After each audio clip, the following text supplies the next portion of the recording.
Pedro Infante muere, según, ¿qué año? El 15 de abril de 1957 en Mérida, Yucatán. Ok, pero eso a lo que vamos a tocar es que fue mentira. O sea, él murió originalmente en el 2013. El 22 de junio, en Delicias, Chihuahua. Ok, bueno, para que la gente que no sabe, porque de repente hay chavillos sí. Y que no, como que, cara, yo no sabía esa historia. O sea, sí conozco a Pedro Infante, pero no sabía que en realidad él no murió en el avionazo, ¿no? Cuando cayó. Exacto. De hecho, él no iba en el avión. Ah, ok. Ok, bueno, entonces, ahora sí, pues queremos que nos cuentes esa historia. Ya nos dices que eso fue fomentado por las cosas que él hacía, ¿no? ¿Son consecuencias de lo que él se dedicaba o fue por una mujer, como se dice por ahí? Se juntaron las dos cosas. De hecho, mira, mi estimado Jonathan, él tenía un pecado y una debilidad que eran las mujeres. Cuando él empezó en el medio artístico y empezó a debutar en el cine, voltearon a verlo mucha gente, muchos empresarios, mucha gente de poder, tanto mexicanos como extranjeros, ¿eh?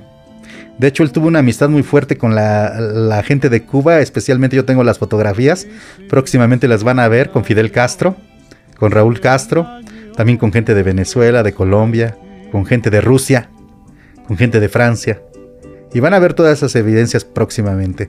Entonces él, mira, fue un ídolo que rompió a nivel internacional las barreras. Y toda esa gente que crees, mi estimado Jonathan, lo empezó a patrocinar, a apoyar su carrera. Porque déjame decirte que una carrera de un artista no es un artista solo. Hay mucha gente detrás de él que lo ayuda a que esa carrera sea exitosa. El artista nada más lo que hace es subirse a cantar o a actuar. Y tenemos que ser como unos muñequitos que tenemos que ir de aquí para allá y tenemos que trabajar, pero atrás tenemos todo el apoyo y el respaldo de un equipo de producción, de un equipo de abogados, de un equipo que te va guiando, porque tú eres la materia prima. Bueno, hay rumores de que él era contrabandista. Pues sí lo fue, sí lo fue lamentablemente, pero no de una forma que él fuera consciente, sino fue de una forma inconsciente. Y cuando él se quiso salir de ese ambiente, no nada más contrabandista, Jonathan, digo, con todo respeto, lo metieron al narcotráfico, lo metieron a cosas ilícitas, y lamentablemente cuando él descubre todo eso, él quiso salirse de ese ambiente, de ese círculo, y le dijeron: Pedro, aquí nada más hay dos salidas, o muerte o cárcel. Y provocaron el complot y conspiración de 1957. Es una historia muy triste. Muy triste, ¿por qué? Porque a mí se me hace un nudo en la garganta, mi estimado Jonathan. Es como si tuvieras una herida y ahorita yo le echara limón a tu herida. Sí, pues claro. Duele porque a mí, en mi caso personal, yo creo que todos queremos tener una familia, ¿no? Una familia estable, una familia unida. Y cuando la cabeza de familia ya no está, la familia se desintegra y cada quien busca su camino, de manera buena o mala. Entonces, yo hoy le digo a la gente: César Augusto Infante, el nieto de Pedro Infante, yo no busco fama, yo no busco reconocimiento. Yo lo que busco es hacer una historia en base a mi esfuerzo, a mi sacrificio. Gracias a Dios soy cantante y actor también, lo traigo en las venas, en la sangre. ¿Y qué crees? Aunque ha sido difícil, porque es una carrera muy difícil, de resistencia, perseverancia, constancia, disciplina. Vamos, gracias a Dios, desde que debuté en el 2013 hasta hoy en día, Jonathan, soy bendecido por Dios porque no ha parado mi carrera. Y creo que eso para mí es algo de admirarme a mí mismo. Pedro Infante, antes de empezar en el mundo de la actuación y todo eso, ¿él era carpintero? ¿Era verdad eso? Él aparte de ser carpintero, fue un hombre de campo. En Sinaloa, él nace en Sinaloa, en Mazatlán. Y se lo llevan muy chico a vivir a Guamúchil. Guamúchil está hacia la zona norte, mi estimado Jonathan, de Sinaloa. Para ser exactos, está a 3 horas, casi 3 horas y media en carretera hacia la zona norte de Sinaloa. Más arriba de Guamúchil está Los Mochis. Entonces, él allí en Guamúchil creció toda su niñez y toda su juventud. De hecho, allí en Guamúchil tuvo un romance con una mujer mayor, con la cual tuvo una hija. ¿A los cuántos años? No, pues él era un jovenazo de esos, como dicen, prematuros, ¿no? De 14 a 15. Y se hizo papá. Y de hecho, hoy en día vive esa tía. Esa tía, digo, no vive en Sinaloa. Se fue a vivir a Estados Unidos. Tiene un hijo que se llama Sergio. Ella se llama Guadalupe Infante López. Y su hijo se llama Sergio. Ya está grande, ¿no? Ya está grande. La señora debe tener 80. unos 70 y tantos. 75, yo creo 76 años. Yo tengo comunicación con ella por medio de redes y a veces por medio de teléfono. Y es una mujer que crees que no le gustaron, no quiso estar en las cámaras, no le gustaron las cámaras, no quiso nada del medio del espectáculo. Sin embargo, es la primera hija de Pedro Infante. Y después, ¿qué crees? De que está en Sinaloa, él empezó a trabajar, aparte de ser carpintero, fue mozo. Mozo es de los que hacen los mandados, andaba acá trabajando en el campo, en la siembra, en la agricultura, pero después le llamó la inquietud la carpintería y fue donde hizo su primer guitarra. Cuando él empieza en este medio artístico, él llegó a la XCW a pedir una oportunidad y creo que mucha gente sabe que fue rechazado. De hecho, los productores dijeron, ¿sabe qué, señor Pedro Infante? Mejor dedíquese a otra cosa porque como cantante no sirve, ¿no? Así se lo dijeron tajante. Él se puso muy triste, muy deprimido, porque la verdad yo creo que cualquiera se deprime. Y la pareja de él, su esposa única y legítima, que fue María Luisa León, lo consoló, lo apoyó y le dijo, Pedro, no estés triste. Y María Luisa León creó a Pedro Infante. Mucha gente a lo mejor sabe, a lo mejor mucha gente no lo sabe. Pedro Infante era un hombre tímido, un hombre de pueblo, un hombre provinciano. Y María Luisa León le dijo, Pedro, tienes que sonreír, tienes que ser coqueto, tienes que coquetear con la cámara, tienes que ser pícaro, tienes que ser alegre, tienes que ser jovial, tienes que ser coqueto. Y tanta cuerda le dio a Pedro que, ¿qué crees? Lo encuerdó como el muñeco de cuerda y después se salió de control porque ya se hizo natural Pedro, ¿no? Entonces pasó el tiempo y los tiempos de Dios son perfectos, mi estimado Jonathan, y le da la oportunidad a la XCB.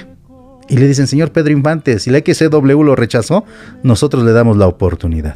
Y empezó en un programa en el cual cobraba 3 pesos por hora. Él empezó ya a dar su hora de música mexicana, de mandar saludos, dedicatorias al público. Pero estaba el cine mexicano pasando por una época muy fuerte en la cual había grandes ídolos, un Jorge Negrete, un Arturo de Córdoba, un Pedro Armendáriz, un Pedro Vargas. Pero hacía falta un artista, Jonathan, que llegara al corazón del público, de la gente. Y creo que hoy en día vuelve a pasar lo mismo, ¿eh? Digo, es como que volvió a suceder que en vez de avanzar, retrocedimos. Pero bueno, vamos ahorita a ese punto. Los productores de la época del cine de oro dijeron, necesitamos un artista completo, un artista humilde. Y llegó a sus oídos de que había Pedro Infante. Y lo fueron a ver al XCB y le dijeron, ah, caray, usted es Pedro Infante. Y dice, sí, yo soy mariachi. Él siempre era orgulloso de decir, yo soy mariachi. Y le dijeron, iba Ismael Rodríguez, iba Pedro de Urdimalas, iban otras personalidades más, tanto empresarios, y le dijeron, ¿sabes qué? Queremos que usted sea actor. Y él se empezó a reír y dijo, no, señores, están equivocados, yo soy mariachi.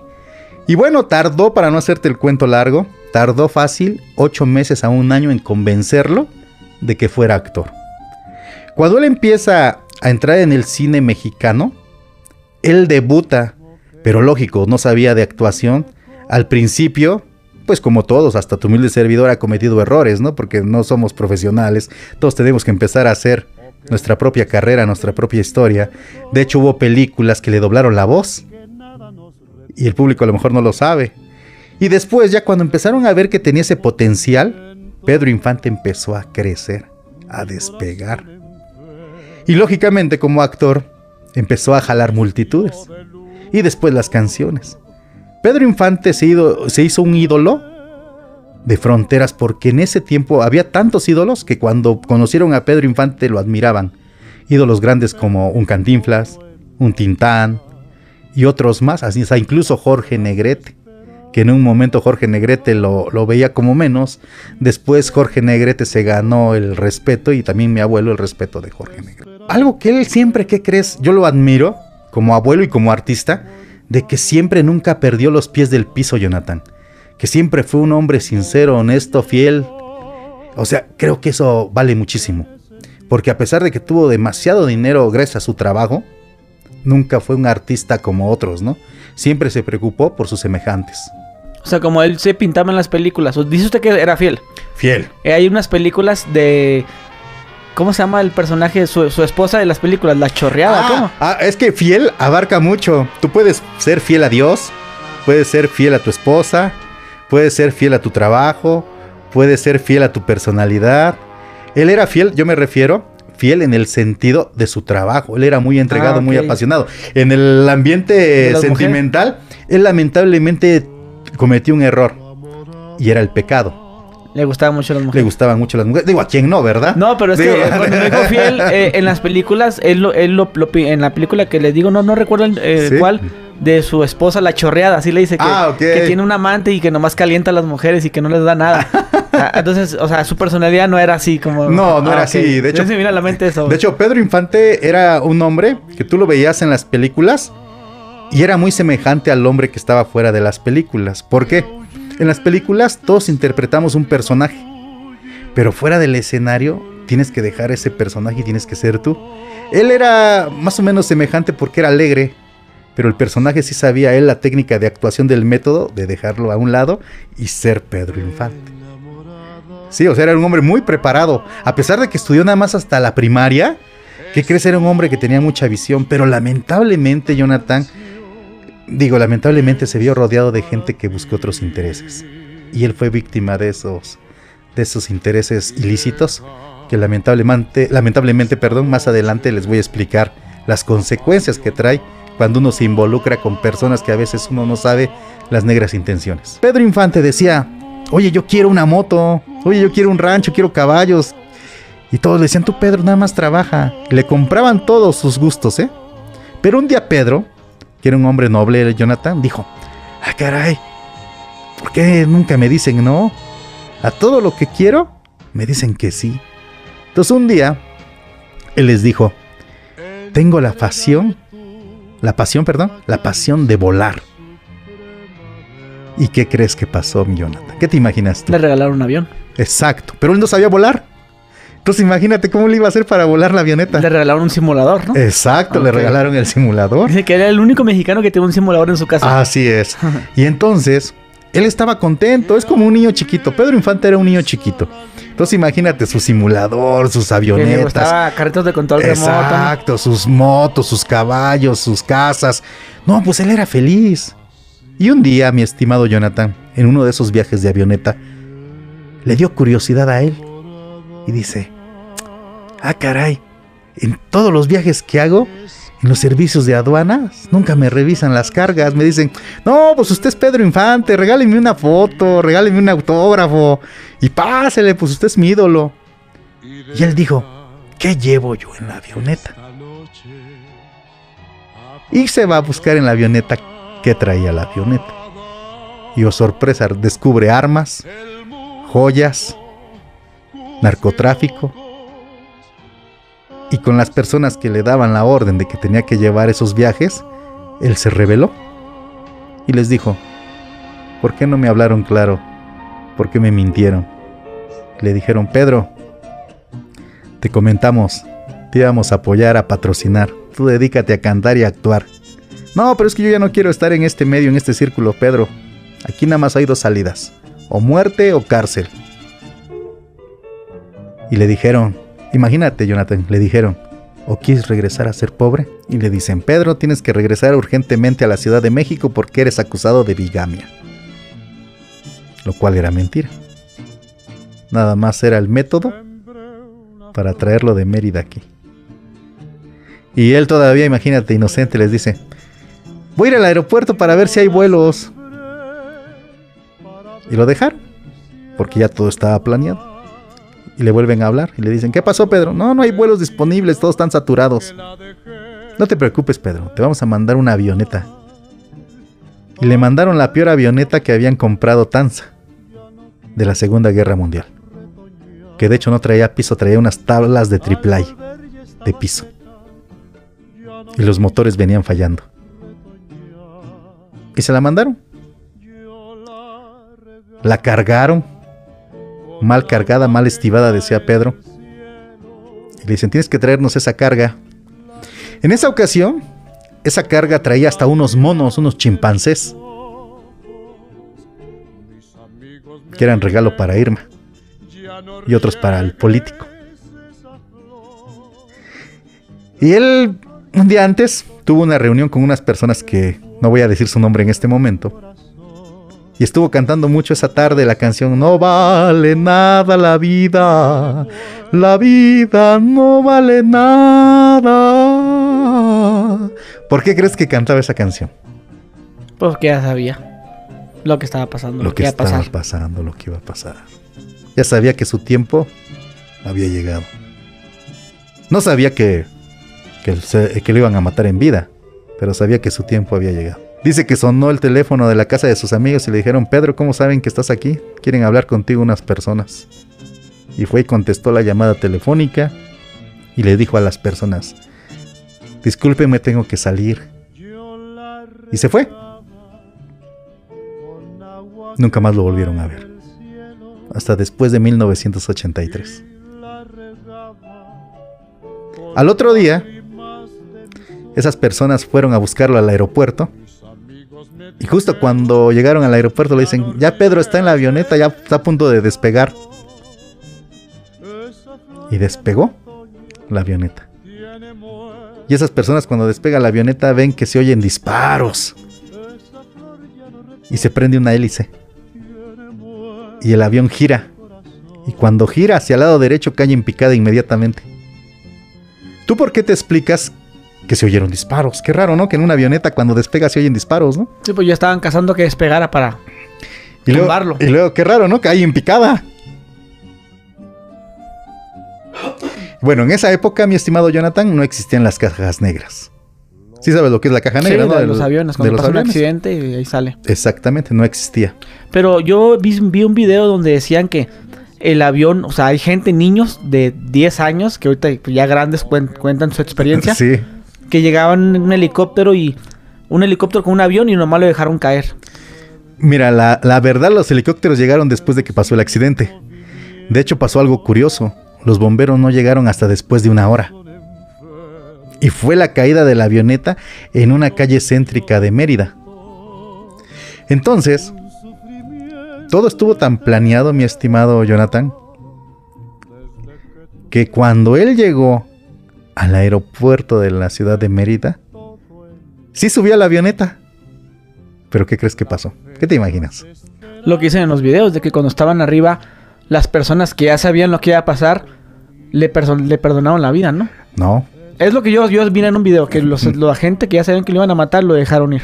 No. Llegó en su avioneta, en su motocicleta Harley. Llegó. Y se subió a la avioneta a checar la carga.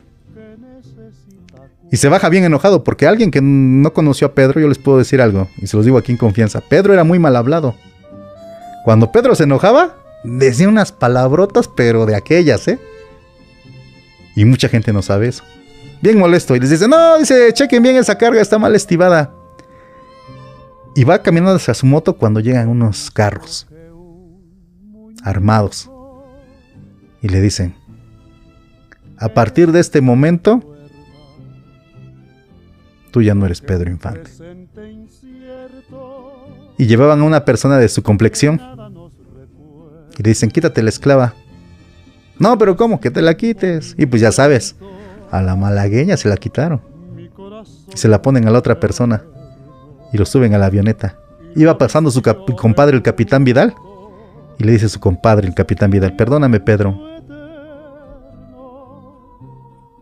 Y se suben. Despegan la avioneta. ¿Y por qué crees que se huyeron los disparos? ¿Qué te imaginas? No sé. ¿No te imaginas? Te lo voy a decir aquí para el público que lo sepa. La avioneta tenía que haber sido derribada en el mar, no en tierra. Las personas que se subieron a la avioneta también iban sicarios. Los sicarios tuvieron enfrentamiento con su compadre, el capitán Vidal. El capitán Vidal era un militar. Sabía defenderse, sabía meter las manos. Se agarraron adentro de la avioneta y pues se detonaron los balazos. Un balazo pegó en la hélice. Los balazos por de adentro. Exacto. Yo pensaba que el avión despegó y estaban No, todavía no. Ahorita ya se hace eso. Ya se van a derribar ahorita próximamente a muchos, ¿eh? Okay. Pero no, en ese tiempo todavía le echaban... O sea, adentro sí hubo un forcejeo. Exacto. Le echaron más cerebro. Ahorita ya te echan un bazucazo y te tiran, ¿no? No, en ese tiempo le puso más cerebro la mafia. Hubo el forcejeo, hay disparos, se prende la hélice y cae el avión en picada. Y se rompieron los planes de que cayera en el mar. ¿Tú sabes que cuando cae una pieza de metal en el mar, automáticamente la sal lo deshace? No sabía. Te lo dejo de tarea. ¿Has oído que cuando un barco lo sumergen o un buque lo dejan para que se haga arrecife? Sí. Exactamente.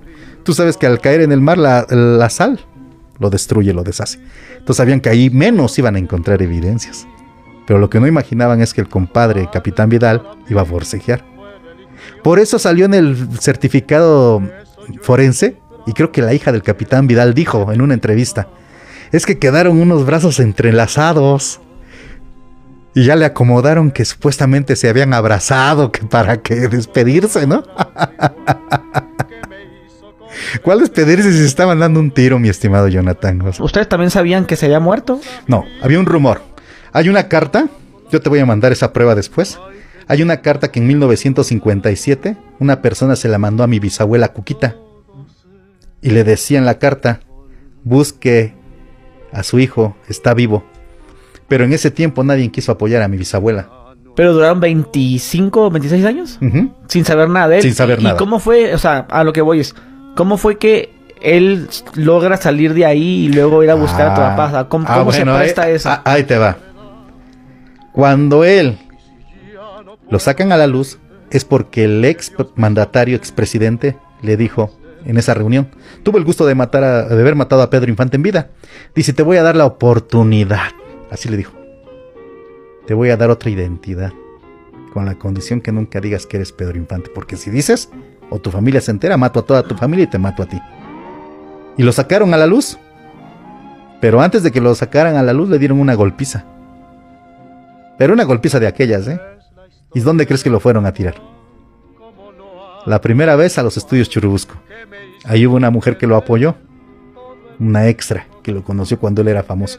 En paz descanse la señora Lucía. Ya falleció también. Y empezó él a recuperar todo en el sentido de ¿qué? De sus ganas de vivir, de cantar. Y empezó a cantar en lugarcitos. Pero mucha gente se dio cuenta que era la misma persona por la cicatriz, los ojos, la voz. Y cuando empezó a cantar, ¿qué crees que pasó? Que lo ubica la mafia y le vuelven a dar otra tranquiza. Y lo van a aventar a la sierra de Oaxaca. Pero esa sí estuvo más crítica, porque perdió la memoria un tiempo. Ahí andaba todo barbón. Todos los Infante verdaderos somos barbones de barba cerrada, completa. Y la persona que lo encontró en la sierra de Oaxaca le dijo, oiga, dice, ¿usted quién es? Se parece mucho a una persona. Dice, no sé quién soy, dice, no sé ni cómo me llamo. Esa persona le dio techo, le dio alimento, le dio vestido, calzado, y no sabía quién era. ¿Y te acuerdas que hace muchos años ponían muchas películas de Pedro Infante en el canal de las estrellas todos los fines de semana? Claro. Bueno, pues un día que estaba él allá en la sierra de Oaxaca y estaba viendo la tele con esa familia, estaba comiendo su sopa de fideo y de repente dice, yo soy ese. Le regresó la cinta y le dijo, tráigame pluma y papel. Y el señor le llevó pluma y papel y apuntó y le dijo, localíceme estas personas, son mis amigos. Dice, a ver si todavía son mis amigos. ¿Cuánto tiempo él estuvo encerrado en...? 26 años, de 1957 a 1983. Hubo días que no tuvo que comer.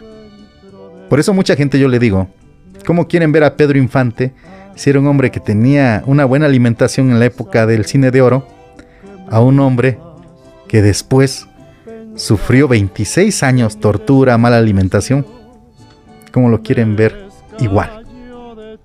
Pero Antonio Pedro sí tenía parecido, o sea, sí se parecían como que... Ah, pues es el mismo.